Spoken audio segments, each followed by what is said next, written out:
ប្រិយមិត្តអ្នកស្ដាប់សូមចុច Subscribe និងចុចលើរូបកណ្ដឹងដើម្បីគាំទ្រដល់ Channel Home of Success ផងដែរសូមអរគុណគ្មានអ្វីមួយមានប្រយោជន៍ច្រើនចំពោះសេចក្តីសុខនិងការរីកចម្រើននៃសង្គមជាតិជាងប្រាក់ចំណេញនោះទេទម្លាប់សម្រាប់ទីផ្សារនិងការលក់ជោគជ័យគ្រប់ធុរកិច្ចដែលជោគជ័យអាស្រ័យលើការលក់ដែលយ៉ាងហោចណាស់ក៏មានទំនាក់ទំនងល្អរវាងក្រុមហ៊ុននិងអតិថិជនដែរ Kevin Kulik និយាយថាសហគ្រាសដែលអាចមានស្ថិរភាពតោងផ្ដល់តម្រូវការដ៏ធំបំផុតតោងបម្រើសេវាកម្មឲ្យល្អបំផុតមិនមែនដើម្បីខ្លួនឯងនោះទេតែដើម្បីអ្នកដទៃបើបរាជ័យក្នុងចំណុចទាំងនេះវានឹងលែងមានប្រាក់ចំណេញនិងមានស្ថិរភាពទៀតហើយអាមេរិកជាសង្គមពាណិជ្ជកម្មដ៏ធំបំផុតក្នុងប្រវត្តិសាស្ត្ររាល់ការកើនទ្រព្យសម្បត្តិទាំងអស់អាស្រ័យលើថាណាម្នាក់ផលិតទំនិញឬសេវាកម្មហើយលក់វាទៅឲ្យអ្នកដទៃដើម្បីទទួលបានចំណេញអាមេរិករាប់ថាជាប្រទេសឧស្សាហកម្មដ៏ធំបំផុតក្នុងពិភពលោកយោងទៅតាម OECD នៅឆ្នាំ2003ព្រោះវាបានបើកឱកាសយ៉ាងច្រើនដល់មនុស្សដែលចង់ផលិតនិងលក់ផលិតផលទំនិញនិងសេវាកម្មឲ្យអ្នកដទៃហើយមានទីផ្សារធំទូលាយជាងប្រទេសឬភូមិសាស្ត្រដទៃទៀតចំណូលនិងចំណេញសពសារពើកើតចេញពីការលក់នេះឯងដែលអាចចំណាយទៅលើប្រាក់ឈ្នួលថ្លៃពន្ធថ្លៃសិក្សាថ្នាំសង្កូវមន្ទីរពេទ្យសាលារៀនហេដ្ឋារចនាសម្ព័ន្ធអាកាសយានដ្ឋានការសាងសង់អគារការការពារធានារ៉ាប់រងការបាត់បង់ការងារនិងអ្វីៗគ្រប់យ៉ាងជាច្រើននៅអាមេរិក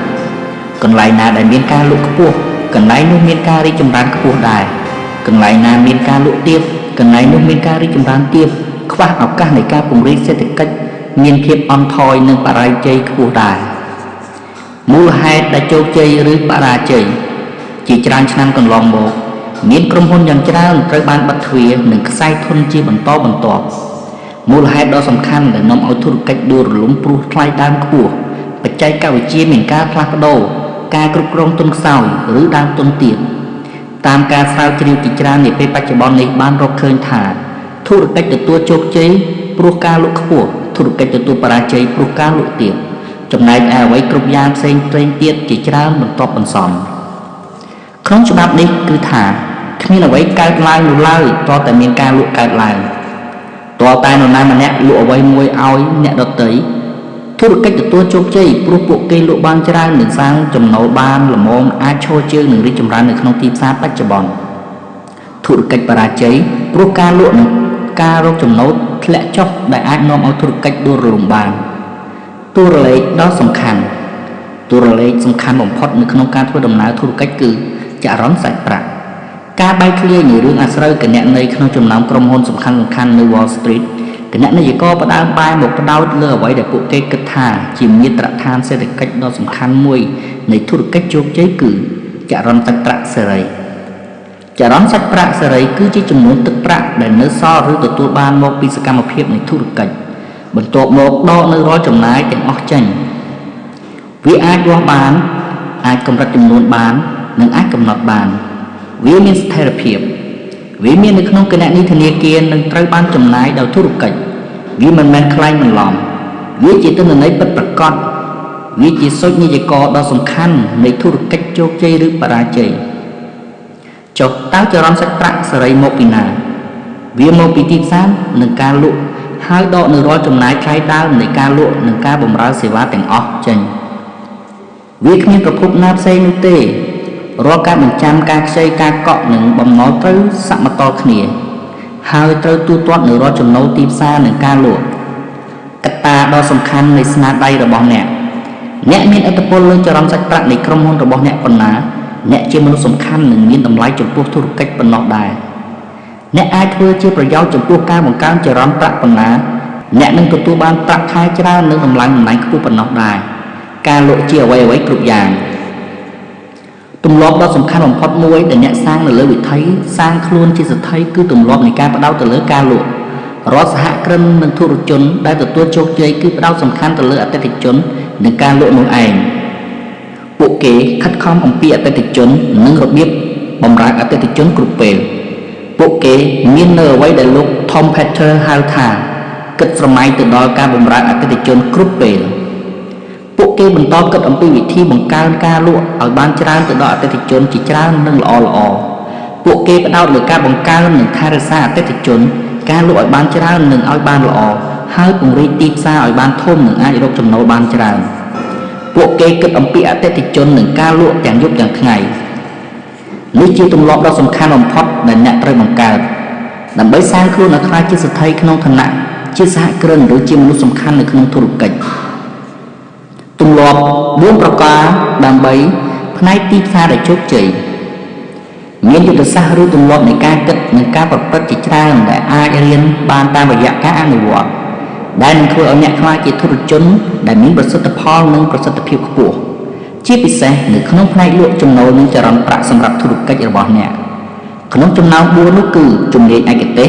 ភាពខុសប្លែកការកំណត់ទីផ្សារនិងការផ្ដោតខ្ញុំនឹងបកស្រាយចំណុចទាំងនេះដូចខាងក្រោមមានជំនាញឯកទេសទម្លាប់ទី1សម្រាប់ទីផ្សារដែលជោគជ័យគឺការសាងទម្លាប់និងចេះប្រើជំនាញឯកទេស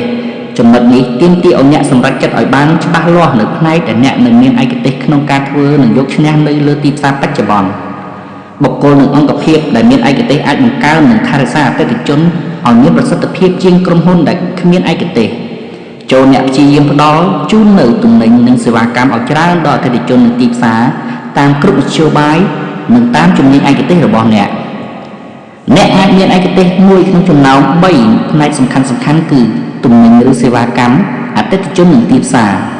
បើអ្នកមានឯកទេសលើទំនិញឬសេវាកម្មណាមួយអ្នកត្រូវសម្រេចចិត្តថាអ្នកនឹងផ្ដោតនូវរដ្ឋធម៌ពលទាំងអស់របស់ខ្លួនទៅលើការផលិតនិងការលក់ទំនិញឬសេវាកម្មនោះឧទាហរណ៍ប្រសិនអ្នកមានឯកទេសលើអាហាររហ័ស fast food អ្នកត្រូវតែផលិតតែអាហារដែលអាចជ្រើសរើសនិងបរិភោគបានភ្លាមបានហើយអ្នកមិនត្រូវផ្ដោតទំនិញឬសេវាកម្មដែលមិនស្ថិតនៅក្នុងប្រភេទនៃអាហារដែលរហ័សនោះទេប្រសិនបើអ្នកមានឯកទេសលើសេវាកម្មដឹកជញ្ជូនអ្នកមិនចាំបាច់មានរោងចក្រផលិតម៉ាស៊ីនហ្វូតូឬទូទឹកកកនោះទេទោះរោងចក្ររបស់អ្នកអាចផលិតទំនិញនេះបានគ្រប់ពេលក៏ដោយព្រោះអ្នកមានឯកទេសលើរថយន្តដឹកជញ្ជូនទៅហើយមានភាពខុសប្លែកពីអ្នកដទៃទម្លាប់ទី2សម្រាប់ទីផ្សារដែលជោគជ័យហើយជាទម្លាប់ដ៏សំខាន់បំផុតគឺទម្លាប់នៃការធ្វើឲ្យទំនិញឬសេវាកម្មរបស់អ្នកខុសប្លែកពីគូប្រជែងដទៃទៀតសម្រាប់អតិថិជនដូចគ្នាអតិថិជនទិញតែទំនិញណាដែលគេគិតថាល្អហើយត្រូវតែតម្រូវការរបស់ពួកគេប៉ុណ្ណោះពេលខ្លះអ្វីដែលគិតថាល្អវាអាចជាការដឹកជញ្ជូនបានរហ័សពេលខ្លះវាជាគុណភាពធានានៃការផលិតផលពេលខ្លះវាដោយសារតែតម្លៃទាបឬសមរម្យប៉ុន្តែនៅគ្រប់ករណីទាំងអស់អ្នកត្រូវសម្រេចចិត្តថាតើអ្នកនឹងធ្វើឲ្យខ្លួនឯងខុសប្លែកពីគូប្រជែងរបស់អ្នកត្រង់ណានិងដោយវិធីណានេះជាអ្វីដែលហៅថាភាពមានប្រៀបក្នុងការប្រកួតប្រជែងរបស់អ្នកឬចំណុចខ្លាំងរបស់អ្នកផ្នែកដែលខុសប្លែកពីគេរបស់អ្នកជាអ្វីដែលអ្នកផ្ដោតទៅអតិថិជនរបស់ខ្លួនដែលធ្វើឲ្យទំនិញឬសេវាកម្មរបស់អ្នកប្រសើរជាងអ្នកដទៃអ្នកច្បាស់លាស់ចំពោះភាពខ្លាំងក្នុងការប្រកួតប្រជែងរបស់ខ្លួនប៉ុណ្ណានិងកំណត់ប្រសិទ្ធផលនៃការលក់និងទីផ្សាររបស់អ្នកប៉ុណ្ណោះដែរបើមិនច្បាស់លាស់ចំពោះភាពខ្លាំងក្នុងការប្រកួតប្រជែងផ្នែកដែលមានប្រៀបឬផ្នែកដែលល្អទេ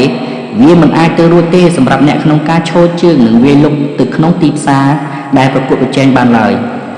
ដោយដែលលោក Jack Welch និយាយថាប្រសិនបើអ្នកមិនមានប្រៀបក្នុងការប្រកួតទេចូលកុំទៅប្រកួតឲ្យសោះចូលសួរខ្លួនឯងថាតើអ្វីទៅជាភាពខ្លាំងក្នុងការប្រកួតរបស់ខ្ញុំនៅថ្ងៃនេះតើអ្វីទៅដែលធ្វើឲ្យទំនិញឬសេវាកម្មរបស់អ្នកប្រសើរជាងគូប្រកួតប្រជែងរបស់អ្នកវាអាចជាទីតាំងនៃធុរកិច្ចរបស់អ្នកល្អជាងវាអាចជាអ្វីដែលតាក់ទាញជាងដូចជាបុគ្គលិកលក្ខណៈនៃអ្នកលក់និងអ្នកដឹកជញ្ជូនទំនិញឬសេវាកម្មរបស់អ្នក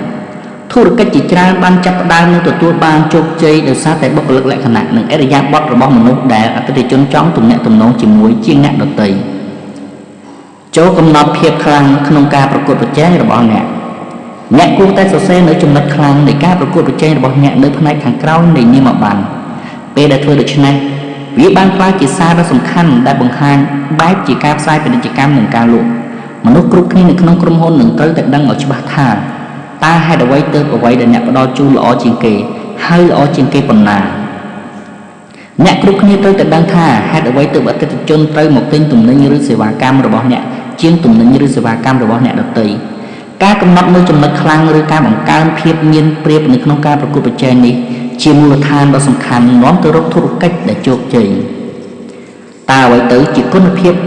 ហើយតើអ្វីទៅជាភាពខ្លាំងក្នុងការប្រកួតប្រជែងរបស់អ្នកនៅថ្ងៃនេះតើអ្វីនឹងក្លាយជាភាពខ្លាំងក្នុងការប្រកួតប្រជែងរបស់អ្នកនៅ3 និង 5 ឆ្នាំក្រោយតើវាគួរជាអ្វីតើវាជាអ្វីទៅតើទំនោរនៅក្នុងធុរកិច្ចរបស់អ្នកជាអ្វីហើយអ្វីដែលអ្នកនឹងត្រូវធ្វើឲ្យបានល្អបំផុតនៅ3 ឆ្នាំក្រោយចាប់ពីថ្ងៃនេះទៅដើម្បីមានស្ថិរភាពនិងវាយលុកទីផ្សារនាពេលអនាគតបានអ្នកត្រូវមានសមត្ថភាពក្នុងការឆ្លើយនឹងសំណួរនេះបន្ទាប់មកធ្វើមិនថាអ្វីក៏ដោយដែលអ្នកចាំបាច់នៅថ្ងៃនេះដើម្បីធានាថាអ្នកមានប្រៀបក្នុងការប្រកួតប្រជែងដែលអ្នកត្រូវការនាពេលអនាគតដែលនេះជាបច្ច័យដ៏សំខាន់ចំពោះភាពជោគជ័យរយៈពេលវែងរបស់អ្នកតើអ្វីដែលអ្នកត្រូវធ្វើឲ្យបានល្អបំផុតសម្រាប់អតិថិជនរបស់អ្នកចូលនៅទៅទីផ្សារដែលនៅជុំវិញខ្លួនអ្នកហើយសួរថាហេតុអ្វីបានជាមនុស្សមិនទិញពីអ្នកឬអាក្រក់ជាងនេះគឺទិញពីគូប្រកួតប្រជែងរបស់អ្នកតើចំណុចខ្លាំងក្នុងការប្រកួតប្រជែងអ្វីទៅដែលអ្នកត្រូវតែមានប្រសិនបើអ្នកចង់នាំមុខគេនៅក្នុងវិស័យរបស់អ្នកតើភាពមានប្រៀបក្នុងការប្រកួតប្រជែងរបស់អ្នកអាចជាអ្វីបើអ្នករៀបចំធុរកិច្ចរបស់អ្នកផ្លាស់ប្ដូរទំនិញឬការបម្រើសេវាកម្មរបស់អ្នកផ្លាស់ប្ដូរទីផ្សារឬវិធីសាស្ត្រលោកការធ្វើទីផ្សារការផលិតឬការចែកចាយរបស់អ្នកយ៉ាងដូចម្តេចដែរតើអ្វីដែលអាចក្លាយជាភាពខ្លាំងក្នុងការប្រកួតប្រជែងរបស់អ្នកនៅពេលអនាគតតើអ្នកអាចឬគួរតែធ្វើនៅថ្ងៃនេះដើម្បីធានាថាទំនិញឬសេវាកម្មរបស់អ្នកល្អជាងគូប្រកួតប្រជែងរបស់អ្នកនៅពេលអនាគតទម្លាប់នៃការសួរនិងការឆ្លើយនឹងសំណួរនេះសម្រាប់ខ្លួនអ្នកគឺជាការទទួលខុសត្រូវដ៏សំខាន់សម្រាប់សហគ្រិនឬអ្នកធុរកិច្ចការបង្កើនចំណុចខ្លាំងនៃការប្រកួតប្រជែងគឺជាគន្លឹះសំខាន់នាំទៅរកធុរកិច្ចដែលជោគជ័យវាជាមូលហេតុដ៏សំខាន់ដែលនាំឲ្យការលក់និងចំណូលកើនឡើងនៅក្នុងធុរកិច្ចមិនថាធំឬតូចចូលកំណត់អតិថិជនសក្តានុពលរបស់អ្នកទម្លាប់ទី3នៃការធ្វើទីផ្សារគឺទម្លាប់នៃការកំណត់ទីផ្សារមានមនុស្សជាច្រើនដែលអាចទិញនៅអ្វីដែលអ្នកលក់ប៉ុន្តែពួកគេមិនមែនជាអតិថិជនសក្តានុពលសម្រាប់អ្នកនិងធុរកិច្ចរបស់អ្នកឡើយសមត្ថភាពរបស់អ្នកក្នុងការធ្វើវិភាគទីផ្សាររបស់ខ្លួនហើយបែងចែកប្រភេទនៃអតិថិជនដែលអាចទទួលបានផលប្រយោជន៍យ៉ាងច្រើនពីទំនិញនិងសេវាកម្មរបស់អ្នកថាតើចូលចិត្តនៅអ្វីដែលជាទំនិញឬសេវាកម្មរបស់អ្នកដែរឬទេតើវាផ្ដល់បានផលល្អជាងគូប្រកួតប្រជែងរបស់អ្នកបានច្រើនប៉ុណ្ណាគឺជាគន្លឹះនាំទៅរកទីផ្សារជោគជ័យយ៉ាងពិតប្រាកដអ្នកត្រូវតែសិក្សាពីចំណុចទាំងនេះនៅក្នុងចំណែកទីផ្សារនេះជាប្រភេទអតិថិជនសក្តានុពលដែលមានលទ្ធភាពខ្ពស់នេះជាមនុស្សដែលសំខាន់ចំពោះអ្វីដែលអ្នកបានធ្វើនេះជាអតិថិជនដែលមានបំណងចង់ទិញជាងអតិថិជនជាច្រើនទៀតដែលទិញពីអ្នកពួកគេមានបំណងចំណាយលុយយ៉ាងច្រើនឲ្យអ្នកដើម្បីទទួលបានទំនិញឬសេវាកម្មរបស់អ្នកពីព្រោះពួកគេទទួលបានផលប្រយោជន៍យ៉ាងច្រើនពីការផ្ដល់ជូនរបស់អ្នកជាងគូប្រកួតប្រជែងពួកគេនឹងចំណាយប្រាក់ជាច្រើននិងរហ័សជាងអតិថិជនដទៃទៀតសមត្ថភាពរបស់អ្នកក្នុងការកំណត់នៅអតិថិជនសម្រាប់អ្វីដែលអ្នកបានលក់ជាគន្លឹះដ៏សំខាន់ដើម្បីផ្ដោតទៅលើទីផ្សារការលក់និងសកម្មភាពរបស់អ្នកផ្ដោតនិងផ្ចង់អារម្មណ៍ទៅលើការលក់របស់អ្នកទម្លាប់ទី4សម្រាប់ទីផ្សារដែលជោគជ័យគឺទម្លាប់នៃការផ្ដោតសមត្ថភាពរបស់អ្នកក្នុងការផ្ដោតអារម្មណ៍ជាបច្ច័យដ៏សំខាន់ដើម្បីទទួលជោគជ័យសមត្ថភាពក្នុងការផ្ដោតនិងផ្ចង់អារម្មណ៍ទៅលើទីផ្សារនិងការលក់ហើយប្រមូលថាមពលទាំងអស់ទៅលើអតិថិជនដែលអ្នកបានកំណត់ទុកដែលអាចទទួលបាននូវផលប្រយោជន៍យ៉ាងច្រើនពីអ្វីដែលអ្នកលក់គឺជាគន្លឹះដើម្បីបង្កើនការលក់ប្រាក់ចំណូលនិងប្រាក់ចំណេញរបស់អ្នកចូលសាងទម្លាប់នៃការគិតឲ្យដូចអ្នកទីផ្សារកំពូលចូលសាងទម្លាប់នៃការសួរខ្លួនឯងនៅសំណួរដូចជាតើយើងមានឯកទេសទៅលើផ្នែកអ្វីតើអ្វីទៅដែលធ្វើបានល្អជាងគូប្រកួតប្រជែងនៅក្នុងឯកទេសរបស់យើងថាតើត្រូវកំណត់ទីផ្សារដូចម្តេចដើម្បីទាក់ទាញអតិថិជនឲ្យបានល្អជាងអ្នកដទៃថាយើងត្រូវអាចធ្វើឲ្យខ្លួនឯងផ្ដោតរាល់ធនធានទាំងអស់របស់ខ្លួនទៅលើការលក់ឲ្យអតិថិជនដែលចង់បាននៅអ្វីដែលយើងចង់បានល្អបំផុតសម្រាប់គេជាងគូប្រកួតប្រជែងរបស់យើងដោយវិធីណាសមត្ថភាពរបស់អ្នកក្នុងការសួរនិងឆ្លើយសំណួរនេះអាចផ្លាស់ប្ដូរលទ្ធផលធុរកិច្ចរបស់អ្នកបាននៅពេលដែលអ្នកបង្កើនយុទ្ធសាស្ត្រទីផ្សាររបស់អ្នករួចហើយនេះជារូបមន្ត 7P ដែលបានវិភាគថាទំនិញ product តម្លៃ price ការផ្សព្វផ្សាយលក់ promotion ទីតាំង place ការវេចខ្ចប់ packaging ជំហរទីផ្សារ positions និងមនុស្ស people ដែលអ្នកត្រូវប្រើដើម្បីវិភាគនិងវាយតម្លៃសកម្មភាពនៃធុរកិច្ចរបស់អ្នកនៅពេលដែលផលិតផលទីផ្សារអតិថិជននិងតម្រូវការមានការផ្លាស់ប្ដូរយ៉ាងរហ័សអ្នកត្រូវតែបន្តពិនិត្យមើល 7P របស់អ្នកនេះដើម្បីធានាថាអ្នកស្ថិតនៅលើគន្លងផ្លូវហើយសម្រាប់បាននូវលទ្ធផលជាអតិបរមាដែលអាចទៅរួចសម្រាប់អ្នកក្នុងទីផ្សារបច្ចុប្បន្ននេះមើលពីខាងក្រៅដើម្បីចាប់ផ្ដើមលើទម្លាប់ទី1ចូលសាងទម្លាប់នៃការមើលទៅទំនិញរបស់អ្នកហាក់ដូចជាទីប្រឹក្សាទីផ្សារខាងក្រៅដែលបញ្ជូនមកដើម្បីជួយឲ្យក្រុមហ៊ុនរបស់អ្នកសម្រេចចិត្តថាតើវាជាធុរកិច្ចដែលត្រឹមត្រូវឬអត់នៅខណៈនេះចូលសួរសំណួរសំខាន់ៗដូចជាតើទំនិញឬសេវាកម្មឬធាតុផ្សំនៃទំនិញឬសេវាកម្មរបស់អ្នកស័ក្តិសមហើយសមស្របទៅនឹងទីផ្សារដែលអតិថិជននៅថ្ងៃនេះឬទេពេលណាក៏ដោយដែលអ្នកមានបញ្ហាការលក់ទំនិញឬសេវាកម្មឲ្យបានច្រើនដូចដែលអ្នកចង់បានអ្នកត្រូវសាងទម្លាប់នៃការវាយតម្លៃធុរកិច្ចរបស់អ្នកដោយស្មោះត្រង់ហើយសួរថាតើទំនិញឬសេវាកម្មនេះស័ក្តិសមសម្រាប់អតិថិជនរបស់យើងនៅថ្ងៃនេះឬទេតើទំនិញឬសេវាកម្មដែលអ្នកកំពុងផ្ដល់ជូននៅថ្ងៃនេះការដឹងនៅអ្វីដែលអ្នកដឹងនៅពេលនេះតើអ្នកនឹងនាំវាមកលក់នៅថ្ងៃនេះម្ដងទៀតដែរឬទេបើប្រៀបធៀបនឹងគូប្រកួតប្រជែងរបស់អ្នកតើទំនិញឬសេវាកម្មរបស់អ្នកល្អជាងអ្នកដទៃដែរឬទេប្រសិនបើល្អជាងតើវាជាអ្វីបើមិនមែនទេតើអ្នកអាចធ្វើឲ្យវាល្អឡើងបានឬទេតើអ្នកគួរតែលក់ទំនិញឬសេវាកម្មនេះនៅលើទីផ្សារបច្ចុប្បន្នឬទេមួយទៀតចូលសាងទម្លាប់នៃការចាត់ទុកធុរកិច្ចរបស់អ្នកប្រៀបដូចជាបណ្ដុំនៃធនធានជាធម្មតាទេធុរកិច្ចរបស់អ្នកនឹងរង្គោះរង្គើនៅថ្ងៃណាមួយជាមិនខាននៅពេលដែលរឿងនេះកើតឡើងអ្នកអាចនាំមកនូវធនធានជាច្រើនរួមមានមនុស្សហិរញ្ញវត្ថុនិងគ្រឿងបរិក្ខារលក្ខណៈដើម្បីផលិតទំនិញឬសេវាកម្មសម្រាប់លក់ទីផ្សារដែលមានស្រាប់ខណៈពេលនេះបណ្ដុំនៃធនធាននេះនឹងធ្វើឲ្យក្រុមហ៊ុនរបស់អ្នកប្រៀបដូចជាចុងកាណុងអញ្ចឹងដែរវាអាចតម្រង់នឹងបាញ់ទៅក្នុងទិសដៅផ្សេងៗជាច្រើនបណ្ដុំនៃធនធាននេះអាចរួមផ្សំនឹងច្របាច់បញ្ចូលគ្នាដើម្បីផលិតទំនិញឬសេវាកម្មថ្មីពេលដែលទីផ្សារមានការផ្លាស់ប្ដូរព្យាយាមពង្រឹងគំនិតរបស់អ្នកទាក់ទងនឹងទំនិញឬសេវាកម្មដែលអ្នកកំពុងលក់ត្រូវមានភាពបត់បែននិងបើកចិត្តចំពោះលទ្ធភាពឬភាពចាំបាច់នៃការផ្ដល់ជូននូវអ្វីមួយថ្មីឬខុសប្លែកពីមុនទាំងស្រុងចូលមើលទៅធុរកិច្ចរបស់អ្នកប្រៀបដូចជាបណ្ដុំនៃធនធានដែលមានលទ្ធភាពផ្ដល់ជូននូវរាល់ទំនិញឬសេវាកម្មមានប្រសិទ្ធភាពបើទីផ្សារត្រូវការកំណត់តម្លៃដែលយកចិត្តទុកដាក់ទម្លាប់ទី2ដែលអ្នកត្រូវបង្កើតនិងត្រូវធ្វើគឺទាក់ទងនឹងតម្លៃចូលបង្កើតទម្លាប់នៃការពិនិត្យឡើងវិញនៅតម្លៃទំនិញនិងសេវាកម្ម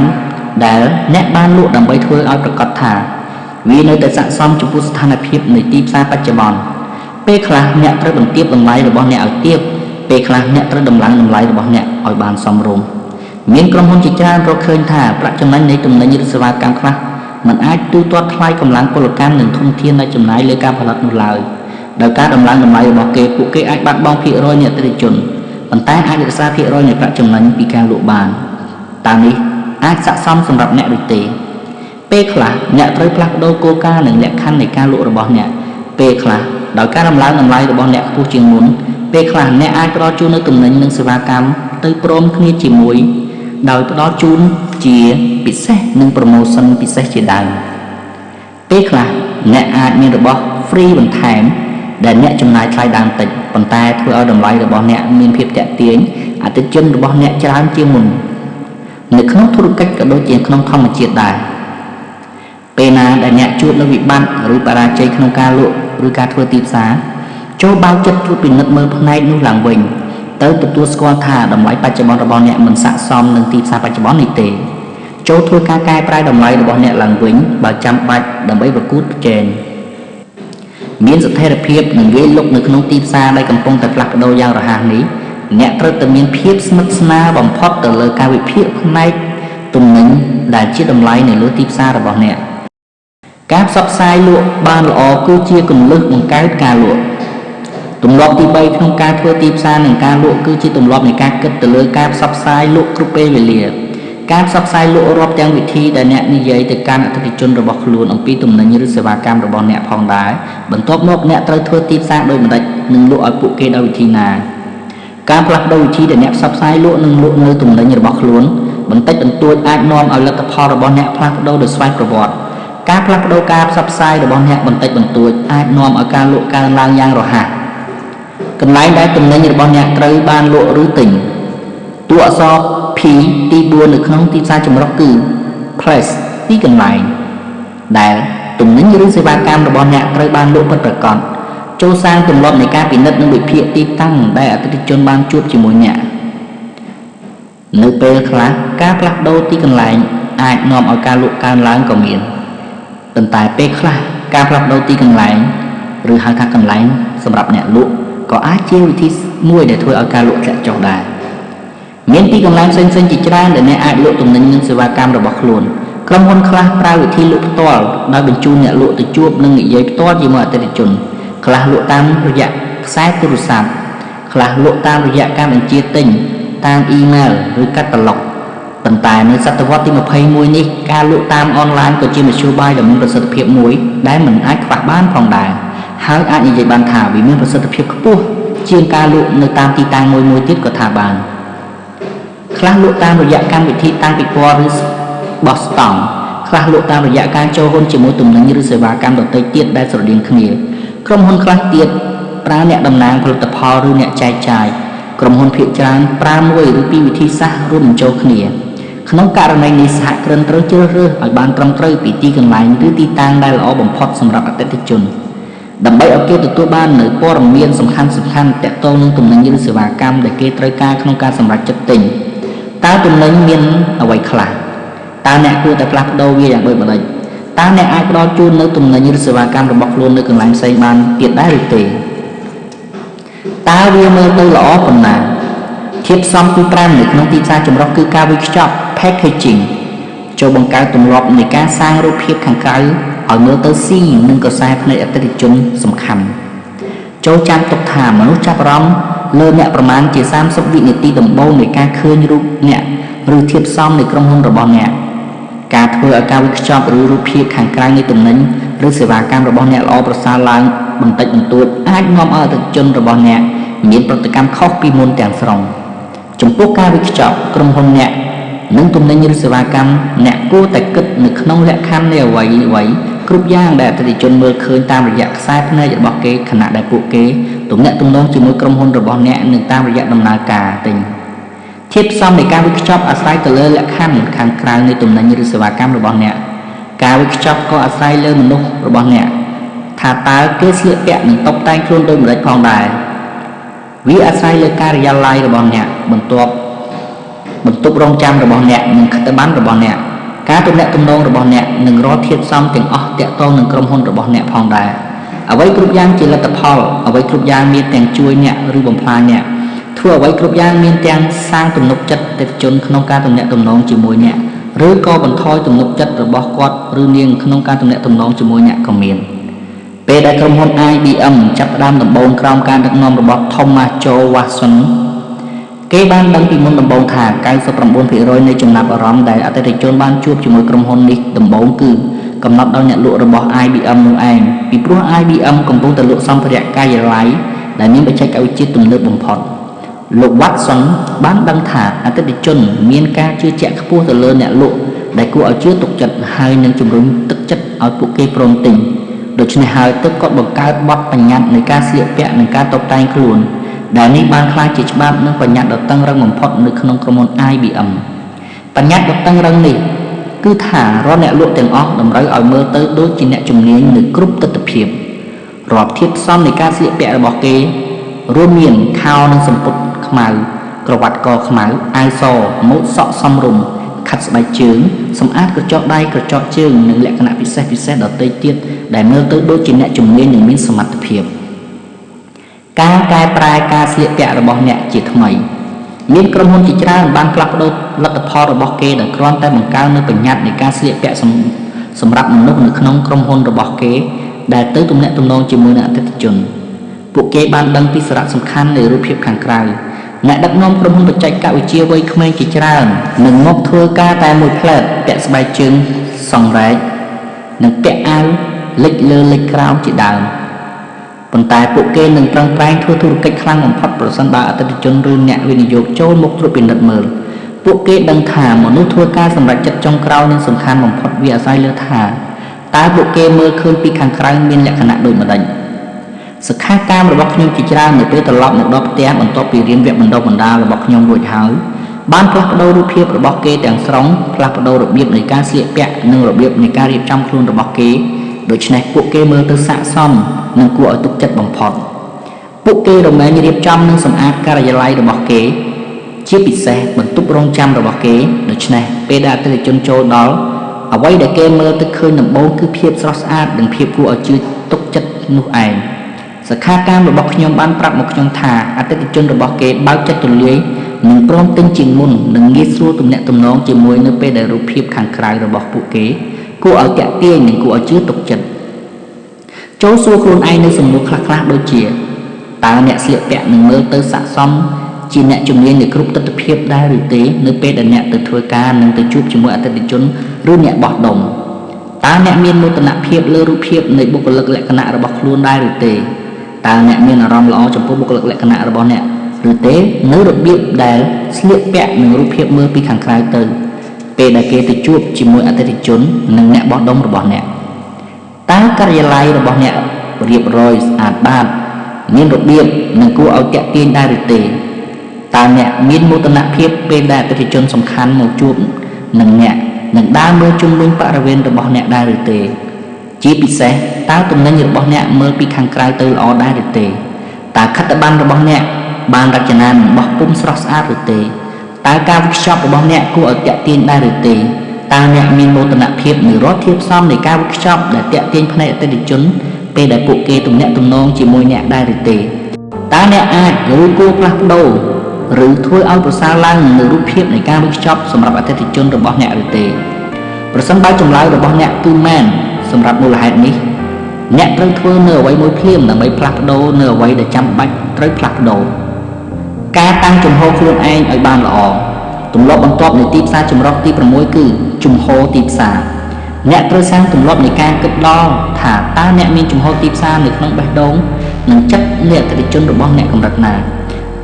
តើមនុស្សគិតនឹងនិយាយអំពីអ្នកដូចម្តេចពេលដែលអ្នកគិតនៅទីនេះតើមនុស្សគិតនឹងនិយាយអំពីក្រុមហ៊ុនរបស់អ្នកដូចអ្នកគិតដែរឬទេឬតើពួកគេនិយាយដូចម្តេចតើគោលជំហររបស់អ្នកជាអ្វីតើអតិថិជននិយាយពីអ្នកនិងការលក់របស់អ្នកឬទេនៅក្នុងសៀវភៅ Positioning ដ៏ល្បីល្បាញគេបានបង្ហាញថាអតិថិជនមើលមកនិងគិតចំពោះអ្នកដូចម្តេចជាកត្តាដ៏សំខាន់បំផុតនៃជោគជ័យរបស់អ្នកនៅក្នុងទីផ្សារប្រកួតប្រជែងទ្រឹស្ដីនៃការផ្ដល់នាមឲ្យនិយាយថាអតិថិជនភាគច្រើនគិតអំពីអ្នកក្នុងលក្ខខណ្ឌនៃការផ្ដល់នាមឲ្យអ្នករួចហើយមិនថាវិជ្ជមានឬអវិជ្ជមាននោះទេពេលខ្លះជាសេវាកម្មពេលខ្លះវាជាភាពល្អឥតខ្ចោះពេលខ្លះវាជាគុណភាពម៉ាស៊ីនដូចជាឡាន Mercedes-Benz ជាដើមពេលខ្លះវាជាភាពធន់នៃម៉ាស៊ីននៅពេលបើកបរដូចជា BMW ពីករណីនេះវាបានចាប់ឫសយ៉ាងជ្រៅនៅក្នុងផ្នត់គំនិតនៃអតិថិជនរបស់អ្នកប៉ុណ្ណាវានឹងជំរុញឲ្យពួកគេទិញទំនិញឬសេវាកម្មរបស់អ្នកនិងចំណាយឲ្យអ្នករហ័សប៉ុណ្ណោះដែរ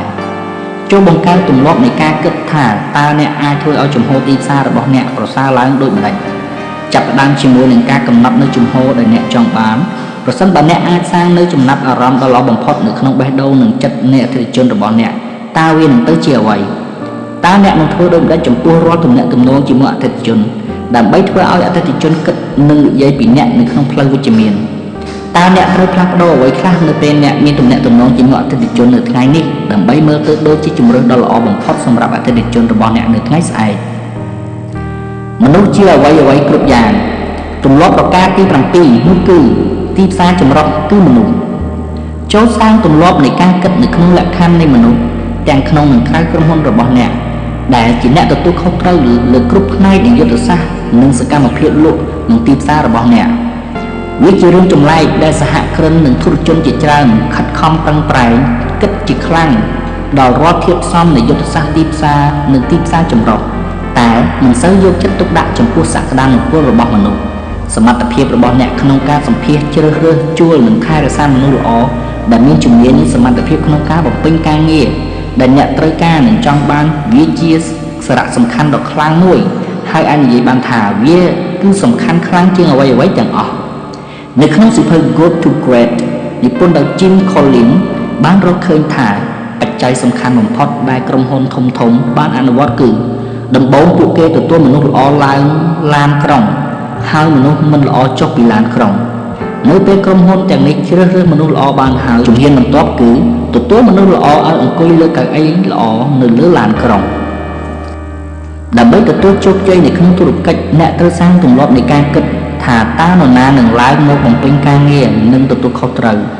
មានករណីជាច្រើនវាមិនអាចទៅមុខរួចទេដរាបណាអ្នកមិនអាចជ្រើសរើសនិងលើកមនុស្សល្អឲ្យឡើងកាន់តំណែងល្អនោះបានផែនការធុរកិច្ចល្អៗជាច្រើនដែលបរាជ័យនៅថ្ងៃនេះពីព្រោះពួកគេមិនអាចស្វែងរកមនុស្សល្អដែលអាចធ្វើរឿងនេះបានការប្រមូលផ្ដុំចូលគ្នាឥឡូវនេះអ្នកមានទម្លាប់នៃការផ្ដោតទៅលើទីផ្សារហើយចូលគិតអំពីយុទ្ធសាស្ត្រទីផ្សារនិងទីផ្សារចម្រុះដែលមាន 7P ជាបន្តបន្ទាប់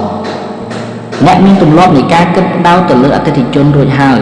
ជាបន្ទាប់ចូលគិតអំពីអតិថិជនរបស់អ្នកហើយតើសកម្មភាពរបស់អ្នកមានឥទ្ធិពលនិងផលប៉ះពាល់លើគេនិងការសម្រេចចិត្តទំនិញរបស់គេដូចម្តេច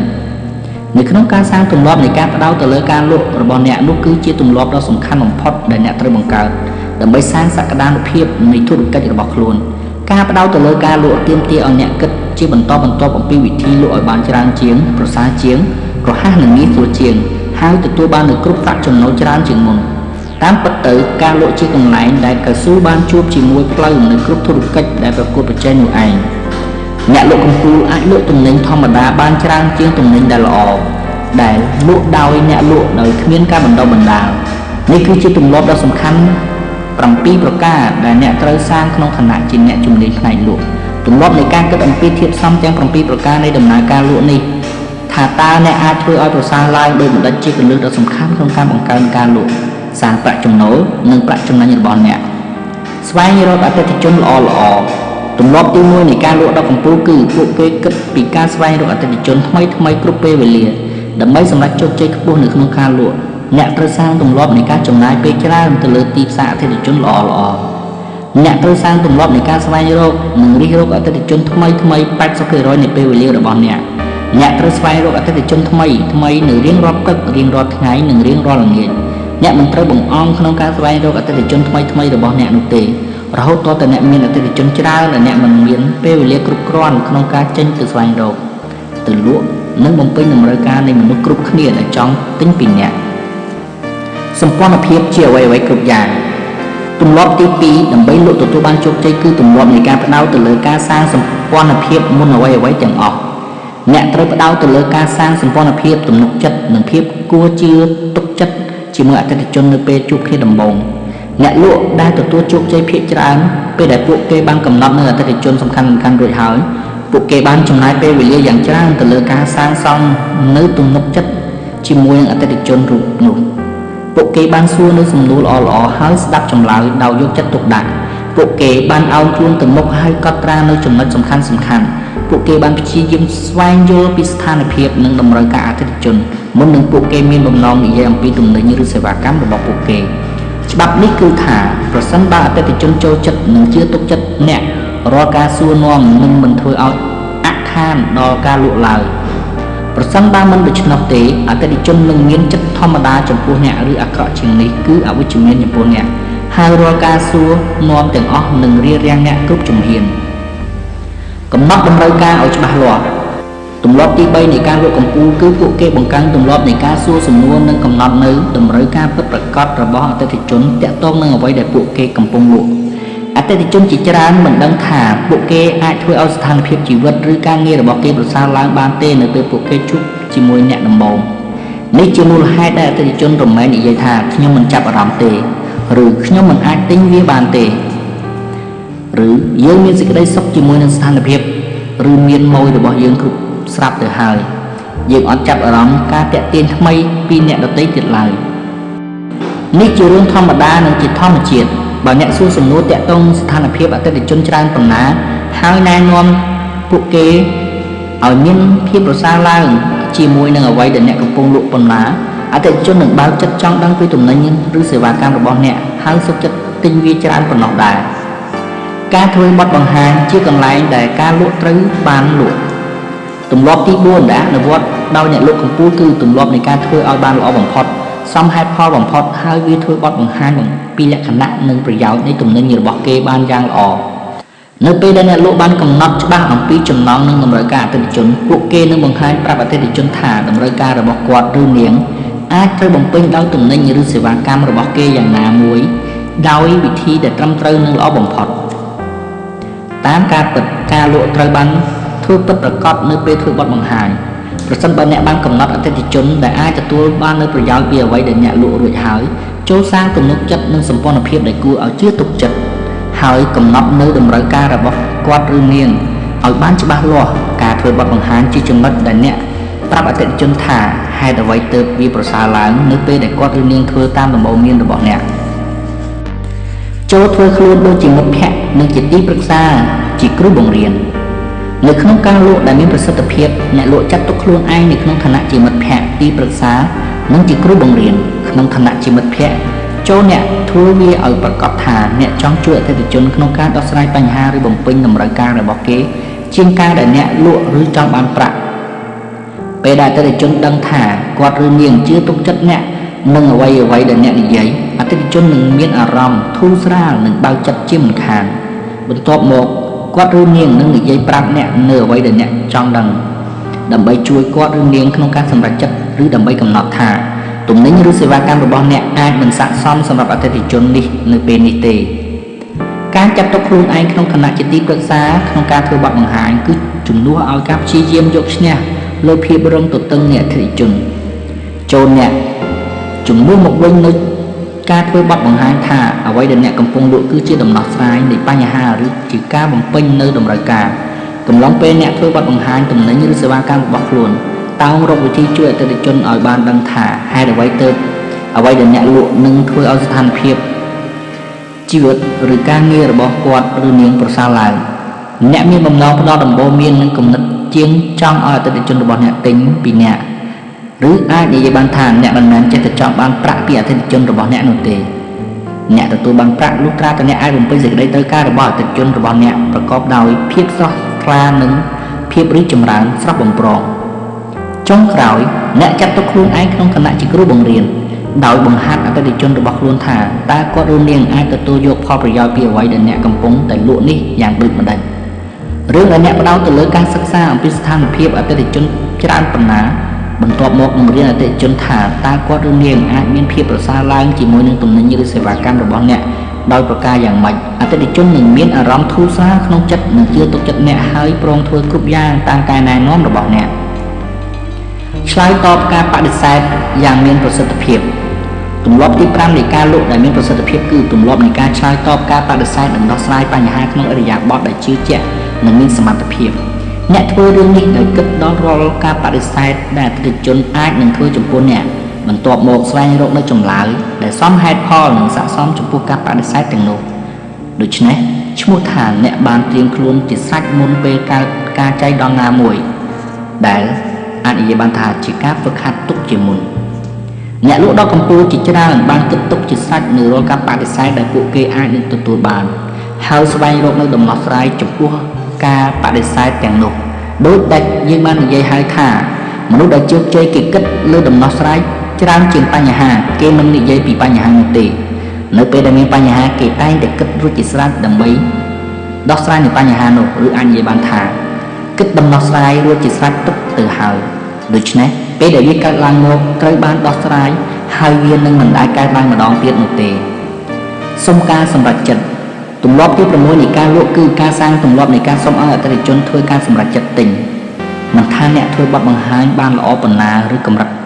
នៃការជឿជាក់និងការទុកចិត្តដែលមានចំណេះចំពោះអ្នកខ្ពស់ប៉ុណ្ណាទេរមែងមានការពិបាកឬតានតឹងក្នុងការសម្រេចចិត្តជាដដែលតួនាទីរបស់អ្នកគឺឈ្មោះទំនុកយ៉ាងរហ័សនិងមានវិជ្ជាជីវៈពេលដែលមានភាពតានតឹងដោយសុំការបញ្ជាទិញក្នុងអរិយាប័ត្រជឿជាក់មានវិជ្ជាជីវៈបន្ទាប់មកវិខ្ចប់ទំនិញរបស់អ្នកភ្លាមគ្រប់អ្នកលក់ដល់កំពូលទាំងអស់រមែងធ្វើផែនការបញ្ចប់ការលក់ជាមុនសិនពួកគេមើលសញ្ញានៃការទិញពីអតិថិជនគេសួរនូវសំណួរដើម្បីឲ្យច្បាស់ថាគ្មានការបដិសេធនិងរែរែកក្នុងចិត្តបន្ទាប់មកពួកគេសូមឲ្យធ្វើការសម្រេចចិត្តទិញច្បាស់និងត្រង់ ហើយជំរុញឲ្យអតិថិជនធ្វើការសម្រេចចិត្តភ្លាមនេះជាចំណុចគួរឲ្យចាប់អារម្មណ៍បំផុតមួយគឺថាអ្នកសុំការបញ្ជាទិញនៅចុងបញ្ចប់នៃការធ្វើបទបង្ហាញលក់ដោយទំនុកចិត្តនិងមានសមត្ថភាពប៉ុណ្ណាអ្នកនឹងជំរុញឲ្យអតិថិជនចង់ទិញនិងមានអារម្មណ៍វិជ្ជមាននៅក្នុងដំណើរការនៃការលក់ប៉ុណ្ណោះដែរអ្នកបិទការលក់បានល្អប៉ុណ្ណាអ្នកនឹងធ្វើបានប្រសើរនៅគ្រប់ដំណាក់កាលនៃការលក់ដទៃទៀតប៉ុណ្ណោះដែរហើយអ្នកឈ្មោះថាបានក្លាយជាអ្នកជំរុញទឹកចិត្តដ៏កំពូលសុំលក់ម្ដងទៀតនឹងធ្វើជាអំណះអំណាងទម្លាប់ទី7អ្នកលក់ដ៏កំពូលមានទម្លាប់នៃការស្នើសុំលក់ម្ដងទៀតនិងសុំធ្វើជាអំណះអំណាងសម្រាប់អតិថិជនផ្សេងទៀតពួកគេដឹងថាគ្រប់គ្នាដែលពួកគេនិយាយជាមួយយ៉ាងហោចណាស់ក៏មានមនុស្ស300នាក់ដែរដែលបានស្គាល់ឈ្មោះរបស់គេដូច្នេះទើបពួកគេបម្រើសេវាកម្មដ៏ល្អដល់អតិថិជនរបស់គេហើយសូមអតិថិជនដែលទើបនឹងទិញទំនិញនិងសេវាកម្មរបស់គេមកធ្វើជាអំណះអំណាងសម្រាប់អតិថិជនដទៃទៀតទម្លាប់នៃការគិតអំពីការលក់ឡើងវិញនិងសូមធ្វើជាអំណះអំណាងគឺជាកូនសោរគន្លឹះក្នុងការសាងប្រាក់ចំណូលនិងប្រាក់ចំណេញឲ្យបានខ្ពស់ឡើងអ្នកលក់និងក្រុមហ៊ុនដែលទទួលជោគជ័យជាច្រើនមានកម្រិតនៃការលក់ឡើងវិញខ្ពស់ហើយទទួលបាននូវអតិថិជនថ្មីដែលកើតឡើងពីអតិថិជនដែលពេញចិត្តមកធ្វើជាអំណះអំណាងឲ្យបានយ៉ាងច្រើនគន្លឹះដើម្បីទទួលជោគជ័យក្នុងธุរកិច្ចគឺធ្វើឲ្យអតិថិជនមកទិញទំនិញម្ដងទៀតហើយក៏បាននាំមិត្តភ័ក្តិរបស់គេផ្សេងទៀតផងដែរមកទិញពួកគេនឹងប្រាប់មនុស្សគ្រប់គ្នាដែលពួកគេបានស្គាល់ថាទំនិញនិងសេវាកម្មរបស់អ្នកល្អប៉ុណ្ណាហើយក៏បានជំរុញឲ្យពួកគេទិញពីអ្នកផងដែរគន្លឹះក្នុងការសាងប្រាក់ចំណេញជាច្រើនឆ្នាំកន្លងមកនេះការសិក្សា PIMS នៅ Harvard បានត្រួតពិនិត្យការលក់និងចំណូលក្រុមហ៊ុន620កន្លែងពួកគេបានរកឃើញថាការទុកចិត្តលើគុណភាពទំនិញគឺជាកត្តាដ៏សំខាន់នៃការលក់ការរីកចម្រើននិងចំណូលក្រុមហ៊ុនជាងនេះទៅទៀតពួកគេក៏បានរកឃើញផងដែរថាគុណភាពនៃទំនិញជួយឲ្យលក់ដាច់បានត្រឹមតែ 20% ប៉ុណ្ណោះចំណែក 80% ទៀតត្រូវបានកំណត់ដោយថាតើអ្នកប្រព្រឹត្តចំពោះអតិថិជននៅកំឡុងពេលលក់និងដំណើរការភាពជាម្ចាស់ដូចម្ដេចសរុបរួមអតិថិជនទិញយើងគឺយើងត្រូវចេះទិញទំនុកចិត្តពីអតិថិជនកាលណាអតិថិជនមានទំនុកចិត្តលើផលិតផលរបស់យើងទោះបីគុណភាពរបស់ទំនិញរបស់យើងនៅមានកម្រិតក៏ដោយប៉ុន្តែដោយសារតែយើងអាចទិញទឹកចិត្តរបស់ពួកគាត់បានគឺគាត់នឹងមកទិញយើងសរុបរួមគឺយើងត្រូវចេះលក់ទំនុកចិត្តទៅដល់អតិថិជនការលក់ទំនុកចិត្តគឺជារឿងមួយដ៏ពិបាកនិងពិបាកសិក្សាបំផុតប៉ុន្តែនៅពេលដែលអ្នកចេះវាគឺជាការអនុវត្តដ៏ងាយស្រួលបំផុតបម្រើសេវាអតិថិជនល្អបំផុតនេះជាកម្រិតនៃទម្លាប់4ប្រការដែលអ្នកត្រូវសាងឡើងដើម្បីទទួលបាននូវកេរ្តិ៍ឈ្មោះនៅការបម្រើសេវាអតិថិជនឲ្យបានល្អទម្លាប់នៃការផ្ដោតទៅលើការបម្រើសេវាអតិថិជនរបស់អ្នកគឺជាគន្លឹះដើម្បីទទួលបានការលក់កើនឡើងនិងទទួលបានចំណូលខ្ពស់នេះគឺជាការបម្រើសេវាអតិថិជន4កម្រិតដែលកំណត់នៅជំហរទីផ្សាររបស់អ្នកនៅក្នុងឧស្សាហកម្មកម្រិតទី1នៃការបម្រើសេវាគឺអ្នកត្រូវសាងទម្លាប់នៃការបំពេញនៅតម្រូវការអតិថិជនរបស់អ្នកដើម្បីធ្វើឲ្យរឿងនេះបានសម្រេចអ្នកត្រូវរកឲ្យឃើញនៅអ្វីដែលអតិថិជនរំពឹងចង់បានពីអ្នកហើយមិនថាយ៉ាងណាក៏ដោយអ្នកត្រូវបំពេញនៅការរំពឹងទុកនោះឲ្យបានល្អបំផុតមូលហេតុដ៏សំខាន់នៃការខឹងសម្បារអន់ចិត្តនិងអារម្មណ៍អវិជ្ជមានទាំងនៅក្នុងជីវិតនិងការងារគឺការខកបំណងពេលដែលយើងរំពឹងឲ្យអ្វីមួយកើតឡើងហើយវាមិនបានកើតឡើងតាមអ្វីដែលយើងចង់បានពេលណាក៏ដោយដែលអ្នកជួបនៅអារម្មណ៍អវិជ្ជមានជាញឹកញាប់រមែងធ្វើឲ្យអារម្មណ៍ខកចិត្តព្រោះមិនបានសម្រេចតាមការរំពឹងទុកនោះទេនេះគឺជាការពិតចំពោះអតិថិជននិងទំនាក់ទំនងរបស់គេជាមួយក្រុមហ៊ុនផ្សេងៗជាច្រើនក្រុមហ៊ុនដែលជោគជ័យនិងមានចំណូលខ្ពស់ជាច្រើនមានទម្លាប់នៃការកំណត់នៅអ្វីដែលអតិថិជនចង់រំពឹងពិតប្រាកដបន្ទាប់មករៀបចំធុរកិច្ចទាំងមូលដើម្បីធានាថាការរំពឹងទុកនោះត្រូវបានបំពេញជូនអតិថិជនរបស់គេ 100% តាមពេលវេលាជាក់លាក់ធ្វើលើសពីការរំពឹងទុកកម្រិតទី2នៃការបម្រើសេវាអតិថិជនគឺការបំពេញនៅការរំពឹងទុករបស់អតិថិជនតែវាមិនទាន់គ្រប់គ្រាន់នៅក្នុងការរក្សានៅក្នុងធុរកិច្ចបានទេវាមិនទាន់គ្រប់គ្រាន់សម្រាប់អ្នកដើម្បីទទួលជោគជ័យនិងរីកចម្រើននៅក្នុងទីផ្សារដែលមានការប្រកួតប្រជែងបានទេដើម្បីធ្វើបាននោះគឺអ្នកត្រូវសាងទម្លាប់នៃការធ្វើឲ្យលើសពីការរំពឹងទុករបស់អតិថិជនអ្នកត្រូវធ្វើឲ្យបានច្រើនជាងការដែលអតិថិជនរំពឹងចង់បានអ្នកត្រូវធ្វើអ្វីមួយដែលលើសពីការរំពឹងចង់បានការធ្វើលើសពីការរំពឹងទុកនេះហើយដែលជាបច្ច័យញ៉ាំងឲ្យអតិថិជនមានអារម្មណ៍សប្បាយចិត្តក្នុងការទំនាក់ទំនងជាមួយអ្នកហើយជាហេតុជំរុញឲ្យពួកគេចង់ទិញពីអ្នកម្ដងហើយម្ដងទៀតជាបន្តបន្ទាប់ ตาเอาไว้ตื้อแต่เนี่ยอาจช่วยเอาบ้านประสาเชียงรอหาเชียงเท้าเชียงหนังเงี้ยซัวเชียงแต่เนี่ยหนึ่งช่วยเอาแต่จนสบายจัดไปแต่ปุกเกบ้านตรงเนี่ยตรงน้องจีมวยเนี่ยตาเนี่ยอาจก็ดอนเนื้อไว้มวยหรือบนแทนเอาแต่จนระบอนเนี่ยจุ่มพัวไว้แต่ปุกเกเหมือนบ้านมันเปิงตกได้หรือเตตาเนี่ยอาจก็ดอนเนื้อไว้บนแทนสำหรับแต่จนระบอนเนี่ยจุ่มพัวไว้แต่ปุกเกเหมือนทลบบ้านเกิดหรือเตตาเนี่ยอาจช่วยเอาหัวปีการมันเปิงตกระบอนแต่จนระบอนเนี่ยโดยมันได้ช่วยเอาแต่จนสบายจัดกำลังตีใบในการมันเปิงจัดแต่จนคือเพื่อแต่เนี่ยสร้างถุงรอบในการช่วยเอาแต่จนระบอนเนี่ยสบายจัดเนี่ยช่วยเอาแต่จนระบอนเนี่ยสบายจัดในเปได้เนี่ยช่วยเอาไว้มวยกู้อภิญญาอาลมพอดคือจิการช่วยเอาแต่จนระบอนเนี่ยสบายจัดจิคลางวิอาจิการตู้ทราบแต่ซัวซกตกปีธนาดักน้อมเติร์แต่จนทำไมจะได้วิอาจิเรื่องโตใต้โดยจิการตู้ทราบแต่ออกคนสำหรับการติ้งหายส่งเอาปุกเก็บดอกกำเนิดถาตาเนี่ยอาจช่วยเอาการบำราศวากรรมระบอนเนี่ยจมปูปุกเก็บประสาลังหนังโดยมันได้เงียบไปอนาคตวิอาจิเรื่องแบบเขาหม่งพอดจริงนี่โดยเจียดอจิกาโดหรือพลายชื่อตัวดอติดจนได้บัญชีติงจำนวนจราวิอาจิกาทั่วจิลิคัดคลายอย่างนอกุนวิอาจิกาจอกตัวสู้ซกตกอัตติจนทำไมดาวมนุษย์สำคัญในขนมกรมหนในกรุ๊ปกรณีถึงออกได้อยากบัดมันติดมันตัวนี้ได้เหมือนเซอร์จีจำนายประจานเตะใต้หนึ่งทั่วอัตติจนมีอารมณ์รวมจูจัดหนึ่งสร้างประจำโนได้กวาดดูเนียงหนึ่งหมกติงปีเนี่ยมาดองให้มาดองติดดาวสไปประวัติเพื่อเอาอัตติจนมีการเหยียบอ่าวกำลังตีบุญในการบำราศวะอัตติจนหนึ่งเชี่ยกำลังคู่องพอดในการบำราศวะอัตติจนคือเนื้อเปย์เดเนี่ยสร้างตุ่มลบในการเพื่อเอาอัตติจนระบบเนี่ยมีการเหยียบอ่าวเลือดจนนดนี่คือเนื้อเปย์เดเนี่ยเพื่อไว้มวยสำหรับปุกเกขนมปรายกาดอกอจามพอดระโหปุกเกจ้องนายนอมันตอนหนึ่งใหญ่ปรับกรุบขี้ในปุกเกทลอปสกอลเอาติ้งตุ่มนิ้งปีเนี่ยโจสร้างตุ่มลบในการเกิดเนื้อไว้แต่เนี่ยอาจเพื่อได้หนึ่งถ้วยเอาแต่จนระบบเนี่ยมีการเพียบเอาจีคลางเรื่องนี้อาจลักโดยธุรกิจอย่างงูระบบเนี่ยบานสลายเอาแต่จนระบบเนี่ย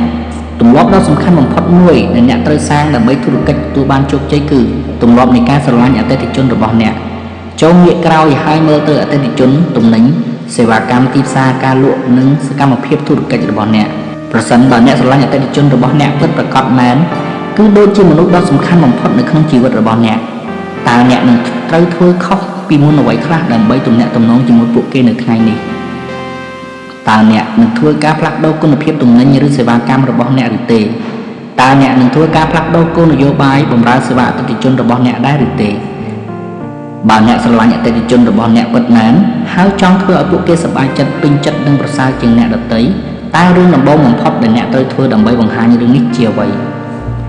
ตามจุดเกิดมีเอาไว้การล้างนุเตะเราเขาตอนแต่การโลกการลางเจมุนสันสมรรถเพียบระบอบเนี่ยเครื่องการโยนองปีสถานเพียบในอัตติจนระบอบเนี่ยเพื่อดักอัตติจนเอาโดยเอาไว้เดินเนี่ยจ้องเอาเกเพื่อดักคือที่ตุ่มลอบเราสำคัญของพอดมวยเดินเนี่ยเธอสร้างนำไปธุรกิจหนึ่งให้รันเท่าตัวโจกใจ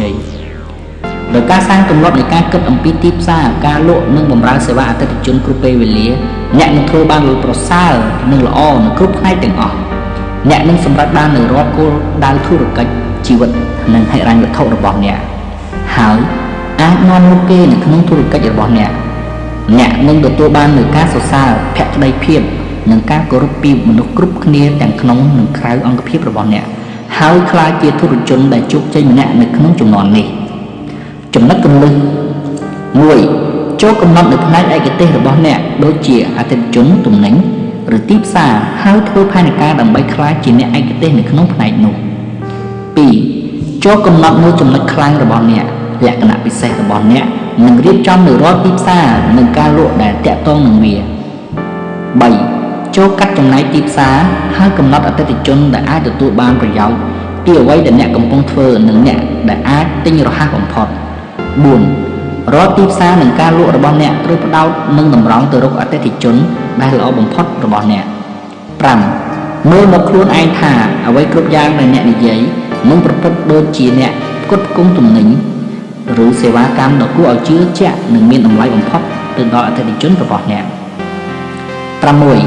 โจทย์เพื่อดักอัตติจนระบอบเนี่ยหักโดยจีปุกเกจีมนุษย์สำคัญในขนมธุรกิจระบอบเนี่ยโปรเนี่ยโดยการปุกเกปรำปีโจสำหรับจัดฐานเนี่ยนึงเพื่อเอาการลวกนึงเสวากรรมอัตติจนระบอบเนี่ยโปรซาล้างเจียงเนี่ยดอกตีขนมตีบสา